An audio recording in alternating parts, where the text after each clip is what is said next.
நாம் இப்போ வந்திருக்கிற இடம் தாங்க ரிங்கோ. ரிங்கோக்கு இந்த இடத்துக்கு வந்திருந்தால் யாருமே இந்த இடத்த பார்க்காம போயிருக்க மாட்டாங்க. அப்படி ஒரு பிளேஸுங்க இது.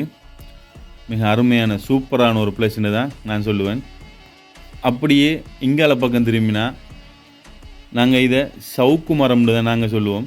நீங்கள் உங்களோட ஊரில் இதை என்ன மரம்னு சொல்லுவீங்கன்னு சொல்லி கமெண்டில் சொல்லுங்கள். இப்போ நேரம் 12 மணி சரியா. இந்த 12 மணிக்கு தான் இந்த வீடியோ எடுத்துருக்கி. எப்படி இருக்கு பாருங்கள். இது எந்த இடம்னு சொன்னால் கோணேஸ்வர மலை போகிற அந்த தொங்கல் தான் அந்த தெரிகிற தூரமாக தெரிகிற தொங்கல் கோணேஸ்வர மலைக்கு போகிற பாதை இருக்குங்க இடத்த. அப்படியே எங்கால தெரியும்னு சொன்னால் கண்ணு கட்டிய தூரம் பார்க்குறதுக்கு அப்படி இருக்கு. இந்த இடத்துக்குள்ளே இருந்து திரும்ப நாங்கள் கோணேஸ்வர மலைக்கு பார்க்குறதுக்கு போகிறோம். அந்த வீடியோ இதுக்கு பிற்பாடு உங்களுக்கு கண்டிப்பாக தருவேன்.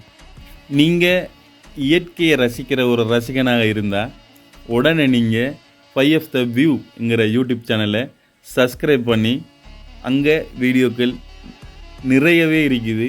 நீங்கள் தாராளமாக பார்த்துக்கொள்ளலாம். ஃப்ரெண்ட்ஸ், உங்களுடைய சப்போர்ட் இல்லாமல் இதை என்னால் செய்ய முடியாது. உங்களுடைய சப்போர்ட்டை எனக்கு கண்டிப்பாக தாங்க. பாருங்கள், லைக் பண்ணுங்கள்.